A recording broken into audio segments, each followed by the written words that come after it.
sat on the throne, and there was a rainbow around the throne, in appearance like an emerald. Around the throne were 24 thrones and 24 elders sitting, clothed in white robes with gold crowns on their head. Before the throne was a sea of glass, and around the throne were 4 living creatures who do not rest day or night, saying, please repeat it with me 3 times. Holy, holy, holy, Lord God Almighty, who was and is to come. Holy, holy, holy, Lord God Almighty, who was and is to come. Holy, holy, holy, Lord God Almighty, who was and is to come.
Whenever the living creatures give glory and honor and thanks to him who sits on the throne, who lives forever and ever, the 24 elders fall down before him, who lives forever and ever, and cast their crowns before the throne, saying, You are worthy, O Lord, to receive glory and honor and power, for you created all things, and by your will they exist and were created.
Then I looked and I heard the voice of many angels around the throne, the living creatures, and the elders. And the number of them was 10,000 times 10,000, and thousands of thousands, saying with a loud voice, Worthy is the Lamb who was slain to receive power and riches and wisdom and strength and honor and glory and blessing. And every creature which is in heaven and on the earth and under the earth, and such as are in the sea, and all that are in them, I heard saying, Blessing and honor and glory and power be unto him that sitteth upon the throne, and unto the Lamb forever and ever. Worthy is the Lamb that was slain.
Please be seated.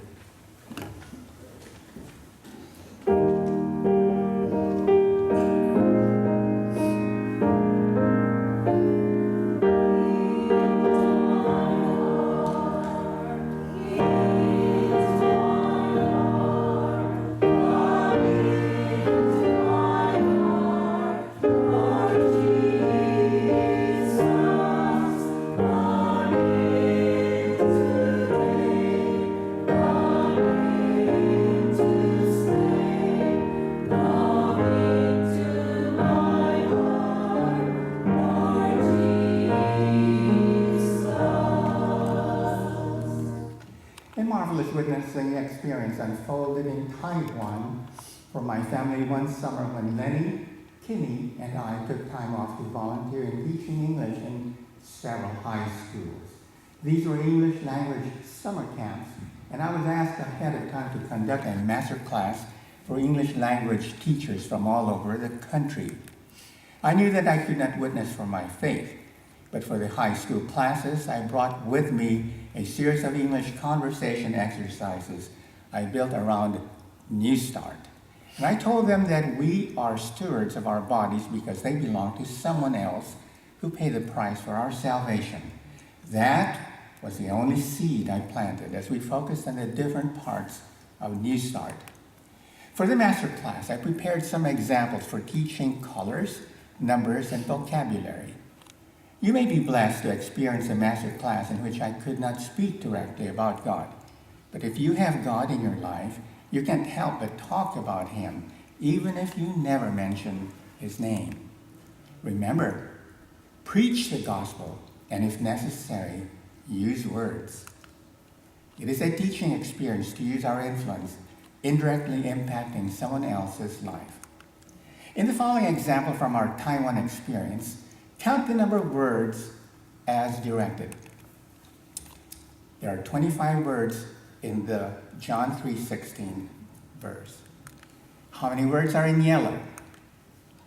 4. That's correct. How many words are in red? 6. That's correct. How many words are in blue? 7. How many words are in gray? 6. When we came to an unfamiliar word, I would stop to show the teachers how to look up its meaning, modeling how they would teach their own classes. Thus we learned begotten, perish, whosoever, and everlasting. The exercise continued on with all the participants hanging on to every word of instruction. I then went down the front row with a bowl of jelly beans and asked the first teacher to say the first word. She said, "for," and I rewarded her with 1 jelly bean. I asked the second teacher to read the first 2 words, and she said, "for God," and she took a jelly bean. The third read the first 3 words and took a jelly bean, and so on. When I reached the end of the row, I offered the bean bowl to the principal organizer of this event that was being videoed for later broadcast and archival. But she shook me off as she was busy at her desk copying the whole verse. She had heard me say that it was from one of my favorite books. Naturally, she took notice, not wanting to miss anything. The principal wasn't acquainted with this book, but the lessons were too wonderful, and she wanted to take notes on all the creative ways to teach English through counting, vocabulary, and colors. I never mentioned John 3:16, only that this was a famous quote. So, of course, everyone wanted to write down anything famous. Before I left home, I had printed this verse on artboard and set it on an easel to the right side of the stage. I instructed Kimmy to wait until the camera followed me to the right side of the auditorium, no longer included the stage, and to use that opportunity to write out the whole verse on the chalkboard. When I reached the rear of the auditorium, the 2 videographers wanted to recite the verse too, so I gave them the mic. Since all were following the action, in time they had John 3:16 memorized. It was a delightful game for them to learn to teach their students. I may not have been allowed to preach the gospel, but I still did. I returned using the left side of the auditorium, and by now Kimmy and the blackboard were within the camera's view. I directed everyone's attention there and had Kimmy erase the word life, and I asked everyone to read the verse. Then she erased world, everlasting, and begotten in sequence. Kimmy erased 1 word at a time until there was none left. All the teachers had the verse memorized and were proud of how they did it.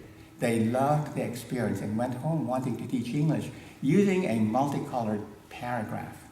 No one knew it was John 3:16, but perhaps today, in some part of the country, there may be a former student who still can recite this unknown but famous verse. All over Taiwan, some teachers, because of this educational video resource, are still using John 3:16 to teach English. I hope you are blessed to understand that you can preach the gospel and, if necessary, use words. It means we can preach the gospel by our influence. May your influence in 2019 be inspiring and soul-winning. Amen. Next, I challenge the Taiwanese teachers to be creative in teaching adjectives. So we define 3 words, holy, worthy, and lovely. But I arranged them like this: holy, worthy, lovely. Then I suggested we can learn complicated sentences and paragraphs by singing them, if we can set them to a singable melody. To illustrate, after arranging the words the way I did and going through defining them as vocabulary words, I then sat at the piano and asked them to sing along with me. Let's do that now too.